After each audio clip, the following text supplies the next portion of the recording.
In a pattern mimicking Joe Biden's inability to handle the vast chasm between his brain and his mouth, the Democrat lever pushers in Congress have dodged discussion of their conflict between biological, moral, constitutional, and linguistic reality and fantasy as well. Hi everyone, I'm Gardner Goldsmith for MRC-TV. Let's begin by comparing reality to fantasy. Reality. Joe Biden on May 3rd advocated for abortion without constitutional consequences by saying, quote, "The idea that we're going to make a judgment that is going to say that no one can make the judgment to choose to abort a child based on a decision by the Supreme Court, I think goes way overboard," end quote. Which causes some problems for Biden supporters who believe the fantasy that abortion does not take the life of a human child.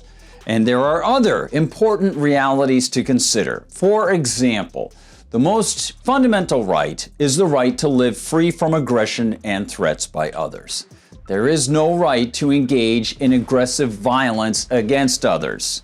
Then there's the fact that the U.S. Constitution reserves to the states the power to define capital murder and how it should be punished, and the fact that the 14th Amendment requires states to apply those statutes equally, to protect lives equally, all of them.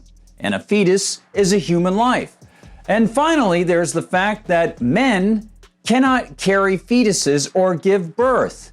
Yet, on the fantasy front, hardcore leftists such as Senator Richard Blumenthal, the Democrat from Connecticut, claim that they can federalize a so-called right to an abortion. They've proposed Senate Bill 1975, aka the tragically named Women's Health Protection Act, to codify their fantasy and back it through the force of the tax and debt-fueled federal police state. And they initially wrote in the bill that men can get pregnant.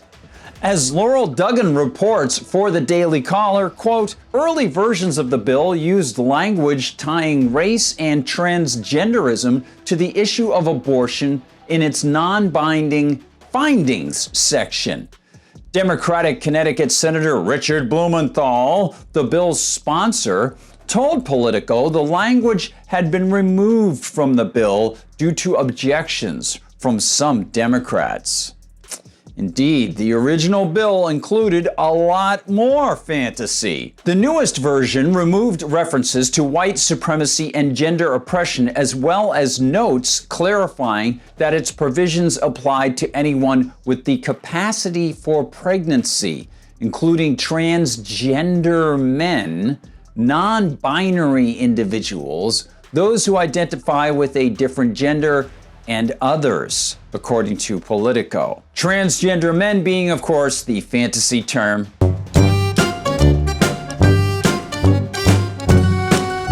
Adds Duggan, quote, "Reproductive justice seeks to address restrictions on reproductive health, including abortion, that perpetuate systems of oppression, lack of bodily autonomy, white supremacy, and anti-black racism," a previous version of the bill said. You got that right. They bundle all of it into a great big spitball called reproductive justice, because evidently attaching the word justice to anything makes the proposal noble and laudable, even as it panders and, most important, twists the honest meaning of justice to now accept pure evil, the murder of a human being. For Blumenthal and the backers of the Senate bill, there is a right to aggressively take the life of an innocent person, which of course is not how rights work. And federalizing the issue of abortion is not how the U.S. Constitution works.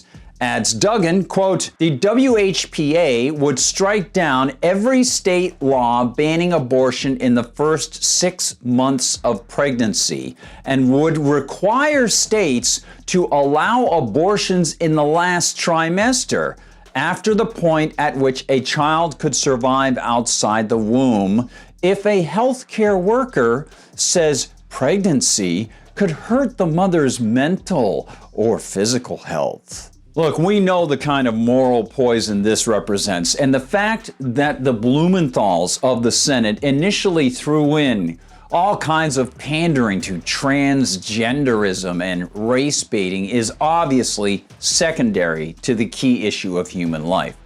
But the slippery language, the way it defies reality, and the fact that Blumenthal and Associates changed their wording, not because it was fantastical, but because it rubbed a few people the wrong way on the political front, those indicate the sheer breadth of unethical emptiness they embrace.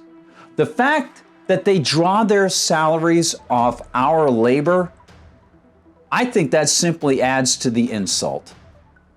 Thank you so much for watching, everybody. Thanks for believing in principle. Remember, you can find us at MRCTV.org. That's MRCTV.org. When you visit, please go to the MRC Store. The Media Research Center gains its support from you. You can also find us on Twitter. You can find us on Facebook. You can find us on Instagram. You can find us on TikTok. And you can find our videos on Rumble, where they don't censor us. We'll see you in the comments section. Please like and subscribe and share the videos far and wide. For MRC, and I am on Gab at Gardner Goldsmith, and I am on Twitter at Gard Goldsmith. For MRC TV, I'm Gardner Goldsmith.